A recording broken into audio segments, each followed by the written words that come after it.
Hey guys, Marcus Buff Bagwell here with my man Chase Brogan, and just wanted to give a little thank you out there, man, for all of the support we received on the post I put out about me going to jail.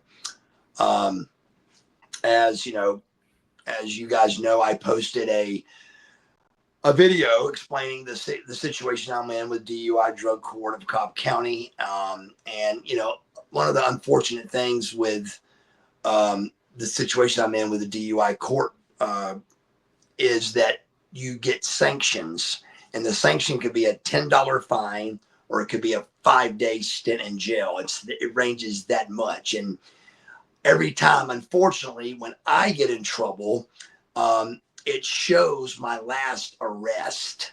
And so to get ahead of that this time, we posted something explaining, what is going on, what's happening, and that I was going to be doing 3 days in jail. But right after the 3 days in jail, we're going to be going to Indianapolis for the Wrestlecon in Indianapolis for the Royal Rumble. And so we did so. We started with the 3 days I was in jail. I had to check myself in Monday at 6:00. And then I got out Thursday at 6:00, and it was straight to the tanning bed, straight to the shave and shower. And it was up Friday and heading to Indianapolis. So heading to Indianapolis. So thank you guys so much. I mean, the last time I got in trouble with a sanction in the DUI court, I got in a lot of trouble. And so, I just wanted to tell you guys thanks for not, for believing me and understanding it was just a situation I'm in. And this time, you guys really believed and hoped and was, was very, just very thankful for you guys standing behind me with this. It means a lot to me. So thanks so much for just supporting me through me trying to get through this program. It's one of the toughest programs I've ever been in, and I'm going to graduate it and I'm going to make it, but it is a tough one. So thank you guys for all of that. And right after that ended, again, we took off for Indianapolis, and and I was wore out from coming out of jail, so I was really tired and just a little bit down, very down actually. But man, the weekend at the Royal Rumble, me and Chase hit the ground. I mean, running. It's like right now I'm having to play it back in my head, but within 5 minutes of walking in the building, me and Chase are interviewing AJ Francis. It's a great interview too. Great interview. I mean, great interview. You guys don't know, but there's a special story with AJ Francis. You guys have got to check the view out, man. It's right. Great. I forgot about that. That one. That's good. I'm a big part of AJ's beginning of his career. So you guys check it out. It all happened on Bourbon Street in Indianapolis. In New Orleans on Bourbon Street. So check it out. It's a really cool story, and AJ's a great guy, but I'm a big part of his beginning to be a pro wrestler from being a Washington Redskin. Check it out. And then, Billy Gunn's right beside us at our signing table. And me and Billy have always been good friends, but he's got a great wife and a great family. And so we were talking about his kids and him. And we also interviewed Billy Gunn, had a great interview with Billy. And man, just for him to be 60 years old and be in that kind of shape, he's still got, I think, the best body in the business. I really do. I think he's got the best body in this business. I really do. He always had a great body, but at 60, he smokes everybody now. Everybody. I think he rivals The Rock, to be honest. I would put The Rock and Billy right below him. There's no doubt in my mind. I mean, and Billy's bigger, and it's hard to be bigger and leaner. But, I think Rock's got him on the leanness a little bit. But, I mean, they both are specimens. And again, The Rock is 2 years younger than me. So that means Billy is 8 years older than The Rock and 6 older than me. So that's huge, brother. Absolutely. Huge. So that's a great one, too. And then Matt Riddle. I've never really hung out with Matt, different companies, different times, different ages. But we're just one of those, we just clicked instantly. The first time we met, not too long back in Chillicothe, but we actually got to interview Matt Riddle too, and got a really good interview with him as well, man. Just from from the UFC and all the drug testing and just his WWF stuff. I mean, excuse me, WWE for him, WWE stuff, and just really, really good stuff with him. And then a lot of you guys don't know this, but Paul Walker Hauser is Paul Walter Hauser. Isn't Paul Walker the famous guy that got killed in the car wreck? Yes, Fast and Furious. Paul Walker. Huge fan of his, but Paul Walter Hauser. Yes. We go back to before my sobriety. So over, I would say 3 years ago, we were shooting Change or Die with Diamond Dallas Page, and a show that I think people are going to see coming up pretty soon. It was a show called Change or Die, and it was 5 people that lived in a house that were battling things that they needed to change or that they were going to die. And a couple were weight problems. Mine was addiction. One was both. So it was 5 people fighting for their lives, and they were trying to change their lives or they were going to die. And it was a great show. And Paul Walter Hauser happened to be part of that shooting, and I got to meet him there. And there's a great part of the interview with him when he was a kid in Saginaw, Michigan, with the NWO coming out, that happens, that you guys need to check it out. It's really cool. And it's just another great interview, and great guy, Paul Walter Hauser. Great actor, by the way. What a resume that guy's already got, He even talks about his next big project, and I don't think he's actually talked about that with anybody else. So I think that's going to be pretty exciting as well. He's going to be playing Chris Farley, who I'm a huge fan of. Tommy Boy, Black Sheep, so many amazing films, and of course SNL. The SNL skit with the Chippendales with Patrick Swayze. Patrick Swayze. That's one of the best ever, I think. Without a shadow of a doubt, one of the best ever. And so yeah, that's a really great one, man. And then we got Chavo Guerrero Jr. and another great one, because that just simply real quick, that goes back 30 years ago, 31 or 2 years ago. That's how long me and Chavo have been around each other. So 32 years, and we're doing an interview together. So me and Chavo, back from what got him started when he was 14 and all the way to, Eddie's and getting in the business, and really great interview with Chavo Guerrero Jr. too. And then we got Rhino, man. We did Rhino. Rhino was a long one too. I think we did almost an hour with Rhino. So he told us he only had 10 minutes. That's when you know what we're going to go over, because I think Sarge said he had 3 minutes. We ended up doing 55 with him. So the lesson me and Chase are learning is that anybody that says that it's going to be short, it's definitely going to be long. I mean, you charge up the batteries. and I mean, Sergeant Slaughter's was, I didn't want to end it, but I think they were calling me to do something else, and I had to. They were calling you the whole time we were filming. And he said he only had a few minutes, so we said okay. We thought we were good. Yeah. Almost an hour later, me and Sarge are still talking, and I still had to stop it then. So what a great interview. That was great. But Rhino, he surprised me. I mean, and you could tell he was having fun talking about it. So his whole career with, doing the roads in Canada, and we share a mutual friend, Johnny Swinger. Me and Johnny spent a lot of time together in doing the indies in the South area, Southeast, and we lived close together. So we had to set up to where we would meet, hop in my car. I had a shoulder replacement and a hip replacement, but nobody knew it. And so he would go in and do the match, hot tag to me, come in. So me and Swinger rolled for about 3 or 4 years and did really well together. And great personal good friend of mine, Johnny Swinger. But him and Rhino started together. So A lot of great stuff there too. Rhino it's going to be a great interview too. So check all those out. And we did all of these, man, at Wrestlecon, at the show. It was just really, really great. And then we're thinking, I mean, even looking at it, what we did, it's almost too much to even believe that we got all that in. And then we got invited to do go to this party, the party at this hotel for the Royal Rumble. And I told Chase, I said, hey man, I don't want to go. I said, let's just don't go.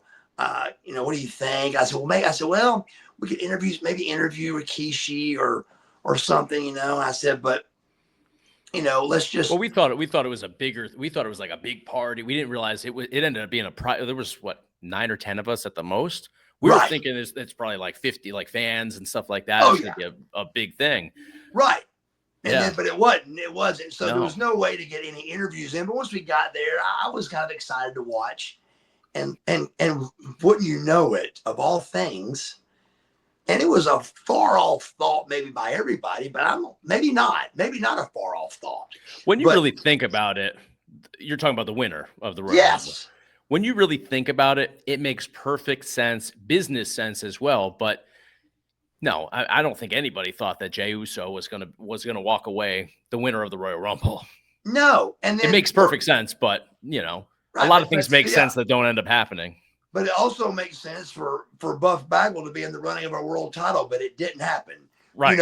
And so Jey Uso, and of all things, for that to be happening, and then Rikishi is 2 people over from me, and all of a sudden we're talking and we're sharing about the matches and the business and everything, and all of a sudden, brother, it's down to the final 3. And I said, Chase, get your camera ready, And he's like, I don't think he's gonna win. I said, I don't either, but let's.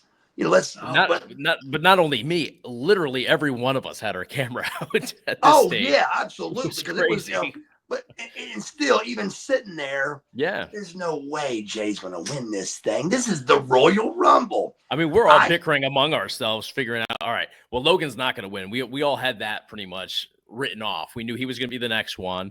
But we all at that point start thinking it's John Cena. I mean, it has to be, right? I mean, you called it here on the channel weeks ago. It's going to be John Cena.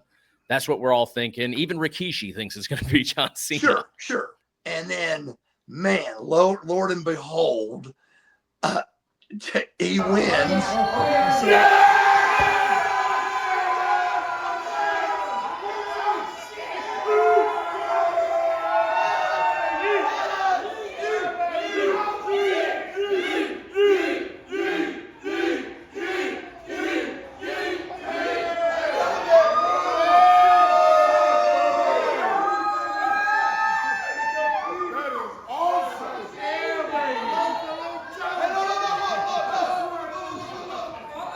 And I mean, the room right now, I'm getting excited again. It was like I won the Royal Rumble. I was so excited. I mean, we're sitting in the room where Jay's daddy is, Rikishi. I mean, it's crazy. Absolutely. And I don't think he ever headlined WrestleMania. So this is even bigger for him because his son's getting to do it. And then his grandson got in the ring. Yes. Yep. To celebrate. Yep. So I think he ended up calling him actually. I think Michael Cole said that on the Pat McAfee show that he ended up calling the grandson who was in the ring, right around when we were heading out the door. So I love it. It's incredible story. And just to even be, 2 of the 10 people in the world that got to experience that with Rikishi. I mean, that's something that I'll remember forever. It's incredible. There's no doubt for the rest of my life, that's going to be one of my best stories is that I was with Rikishi when his kid won the Royal Rumble. Yeah, it was incredible. Yeah, for sure. And there was some good matches. There was some stuff that I thought was kind of crazy. We were talking about the Cody Kevin Owens thing was right. There were some good spots, but it was. I felt it was an awkward match. I mean, I'm not in the business. You are, so you tell me what you saw, what you liked, and what you didn't like. What I saw, and ironically, Chavo Guerrero wasn't there yet. We were watching the beginning of Cody and Kevin Owens. Right. It was just us at that point. Yep. And then Chavo joined us. And then Chavo joined. So at first, me and Chase are just watching. Chase isn't in the business. He don't quite know. So I'm kind of telling him what I'm seeing. Right. The first thing one of the first spots they do is they open the ladder, and the piece of metal that keeps the ladder like hinging open. Yep. He slams Cody on it, and there's no way to work or fake this. No. He slams him right on it, and it bends that metal, and you can tell the ladder goes, and I'm like, whoa, oh my God. And it was great to start that way, all the way to a few minutes later, Cody giving Kevin Owens a back scratch with a shirt on, and Kevin Owens selling it. And I went, oh my God, what are you doing? So it was really bizarre to see how they went. I really think that something happened in the match where either somebody really got hurt or something, because for Cody to climb to the top of that ladder and for Kevin Owens not to move to get to the bottom of the ladder or holding the ankle or anything, they really missed out right there. If that was the plan, that really missed the spot. It just didn't hit home.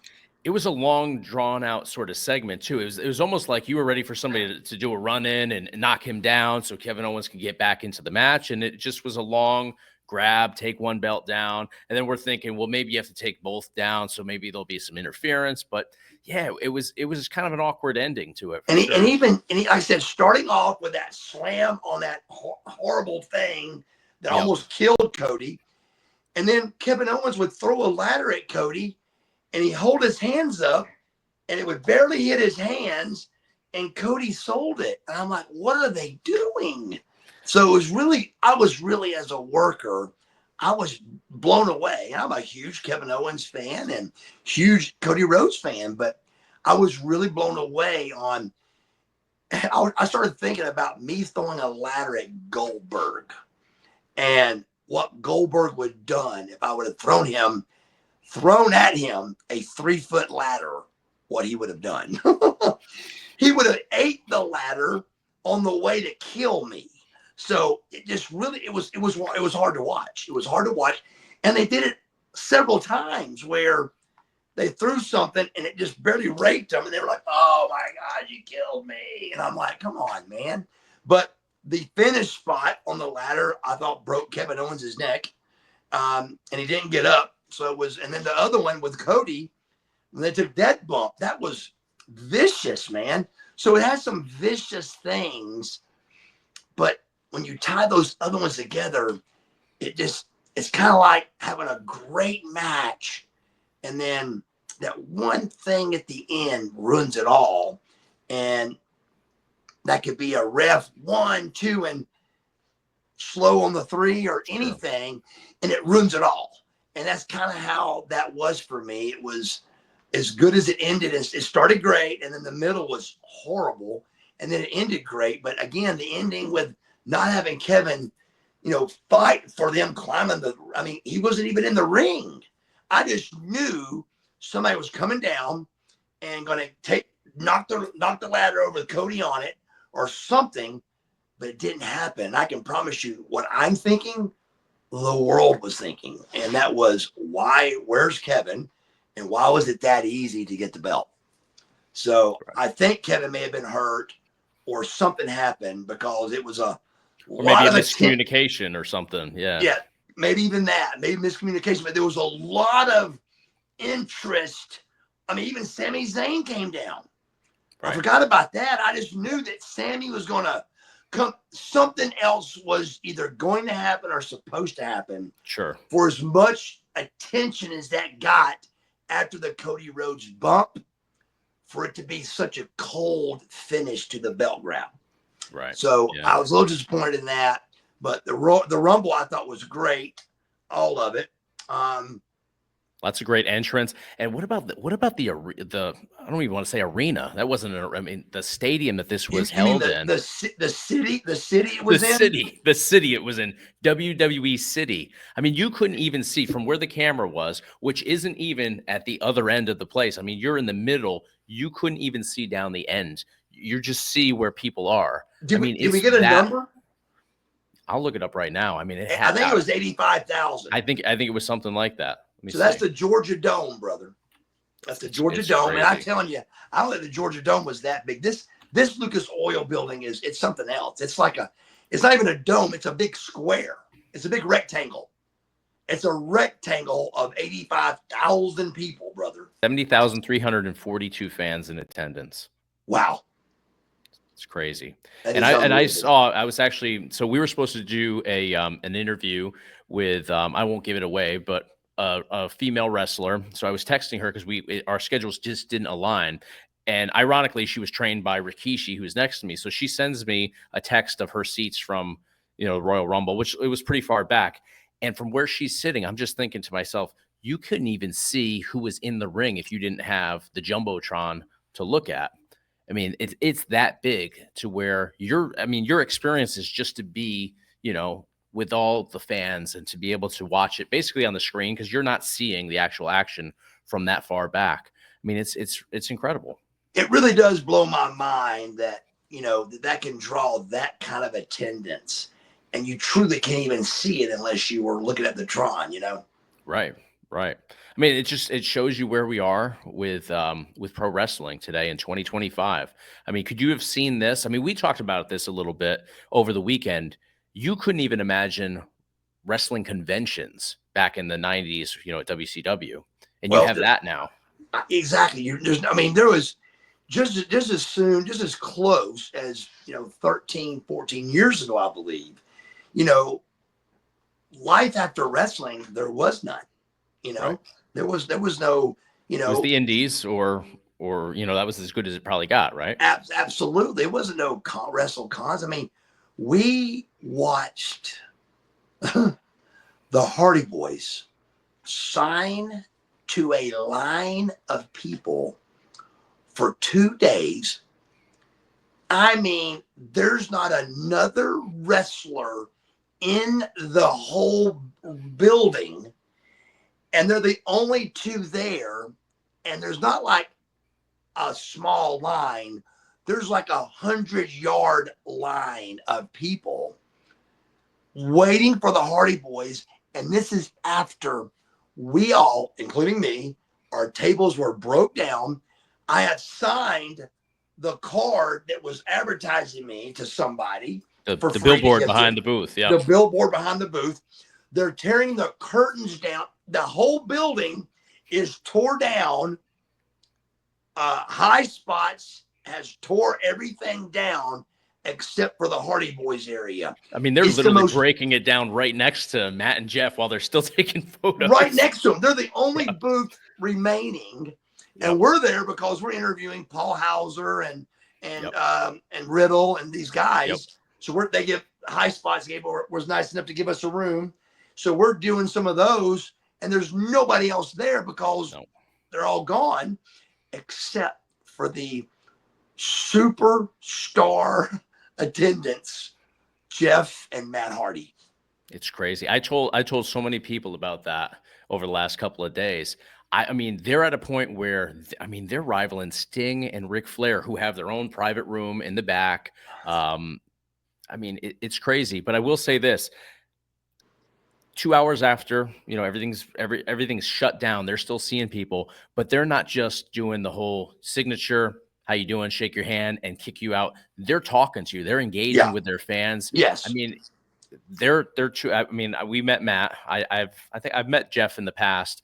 Very nice guys, but just to see them engaging on that level with people where it's not just, and that, they're only supposed to be there for a set amount of hours. They're already 2 hours behind. They're still taking the time to ask how the fans' day is, to find out, what they're into and stuff. Like they're having a meaningful conversation with each and every person.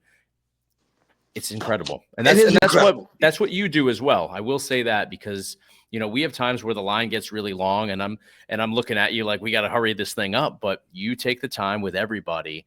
It's really incredible because you see so many people that don't do that.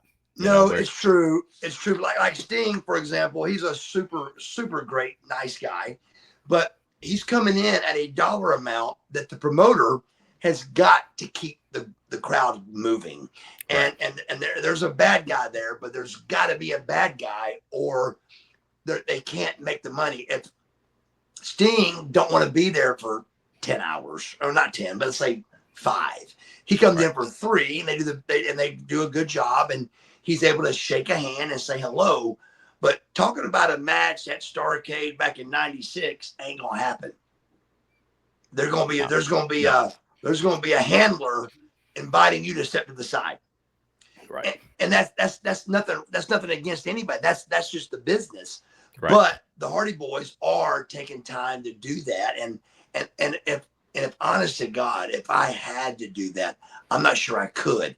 I would have to. No, you couldn't. I'll say it. You couldn't do it. I couldn't. I could not do it. It don't make me special or different. I just couldn't do it. So I would come in for a lot less money and spend a couple of minutes with everybody. Because that's just me. That's just what I do. But you know, I just really enjoy the communication. I just like talking to my fans, the fans, and but yeah, so it's a great experience no matter what. But the Hardy Boys really do put out. I really think if we had Jeff or Matt or both on the channel, I don't think they understand. We were talking to Billy about it. He's like, Billy gave his example, what he thought. He said, I think it's because they relate to, you know, this fan base now. Because do your math, guys. They're no spring chickens. They're my age or older. I think they're both in their 50s. They're both in their 50s. They're right with me. They're in my ballpark, I can tell you. So, you know, and it ain't like they haven't had a little bit of trouble along the way, companies changing and stuff. And I think they're a little surprised or confused on what's going on as well, because it's incredible what's happening to them. And I am so proud of them. It's not even funny, but it's crazy to see the fans turn out for them two boys. Right. And I think they are in that niche where they appeal to the newer fans as well as the older fans. You know, there's something there. They were ahead of their time too. That probably benefits them as well. They were high flyers doing extreme stuff at the very beginning of all that. And they're still doing all that stuff today. So they've really pinpointed each demographic of wrestling fans and tied it all together somehow. So it's incredible what they've accomplished. I can tell you the Hardy Boys are old enough that I remember when me and Scorpio would do some of the stuff we would do. I don't want to say they copied us by no means, but I can tell you that me and Scorpio did 2 or 3 things I'm getting ready to tell you before the Hardy Boys did. And that was laying down and jumping off my back into somebody in the corner, which I've seen in every Jeff. That's one of their things. Yeah. And then me grabbing Scorpio's foot and back flipping him. We did that. I mean, we were doing what they call high flying, which wasn't that high back in the 90s, but for pro wrestling in the early 90s, me and Scorpio were high flyers. Right. For sure. And the Hardy Boys are, and from taking it from there on, it's really an unbelievable thing to see on how people turn out for them. It's crazy. And I'm very proud of them. Absolutely. Absolutely.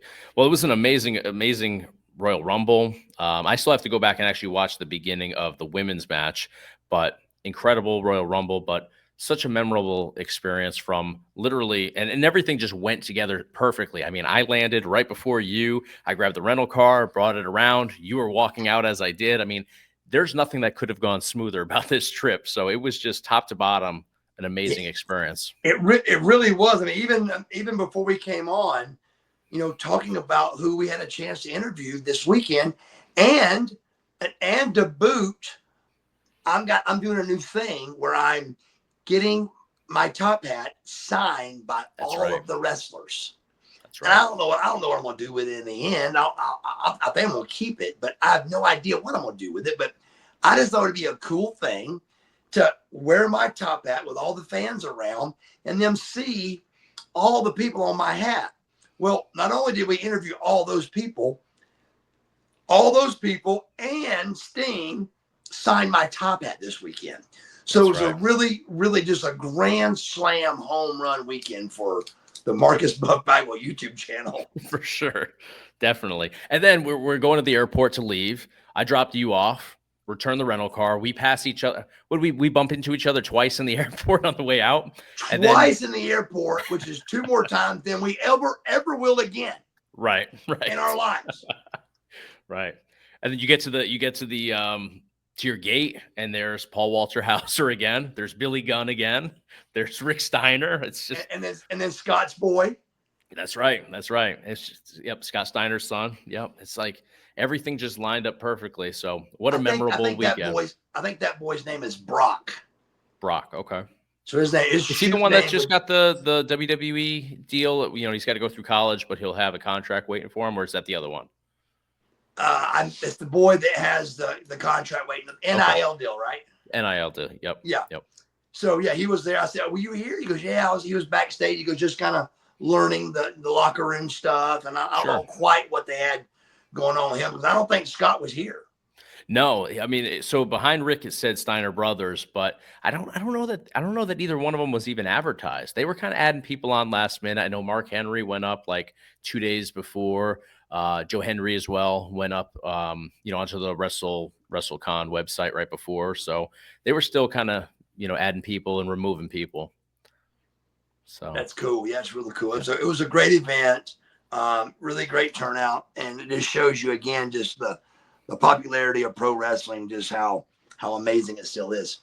Definitely. And we'll be at the next one in April in Vegas for WrestleMania. So that's got a lot to live up to now. It does. And I guarantee it will. I think so. So, well, are we doing a live stream this Thursday? Absolutely. All right. So this Thursday, which I should probably know the date, and of course I don't, but let's see.